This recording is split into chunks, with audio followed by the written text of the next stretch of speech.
treated in a completely different fashion. Yeah, I explained when I first started. Remember, I mentioned I wanted to start my own business about urban preparedness.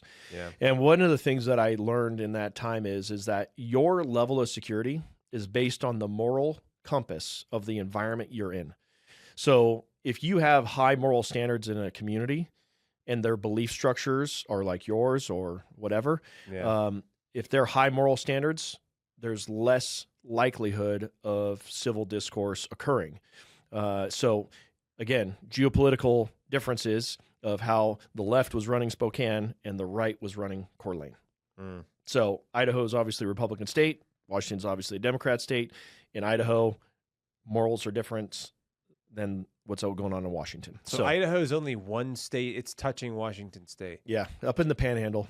That's so weird to think about. I just like I've spent since this is my first time in Idaho. I've never I don't ever look at it on the map because you know what I'm saying. Like I've only ever flown over it if I was like flying somewhere, you know. But it's something I didn't. It doesn't really occur to me. I don't think about it that much for some reason. But, Well, also like in the west of the United States, states are huge. yeah, they're all massive. Yeah, you know, first time I went to the East Coast, my dad was from Vermont, and my sister was going to go to Pennsylvania for college, and so we were up in Vermont visiting family. We drove down to Pennsylvania, and it's like, oh, you're now through New York. Oh, now you're in Pennsylvania. I was like, oh, that wasn't even that long of a drive. Like, Yeah. that's like driving through Idaho, and I Yeah. went through 3 states. You know, It's so crazy. yeah. Yeah. Well, it's like I drove like, for example, I was in Colorado last month, and I drove 4.5 hours west to do another interview, and still in the same state. You drive 4.5 hours west from like Maine, you drove through like 5 states. Yeah. You know what I'm saying? Or 4 states or something. It's like,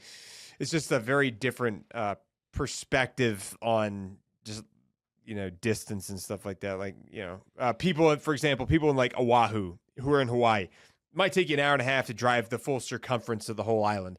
And so like when people get stationed out there or something, they're like, man, they get that island fever sometimes because they're used to being able to drive for 4.5 hours. And some Yes. people like those long drives, and you don't have that out there. I mean, you could drive for 3 hours and circle the whole island twice, which is still fun. It's still beautiful, like scenery and stuff, but it's just not the same as doing like a road trip across Colorado or up and down Idaho through the mountains or something like that. Or Montana. Montana's got tons of great country you can drive out and stuff like. But I think this part of the country is beautiful. Like I do. I really like it out here. I love visiting the Rockies and these central states, not necessarily the West Coast, but like just before you get to the West Coast, all the Rockies and the big, huge states that are out here.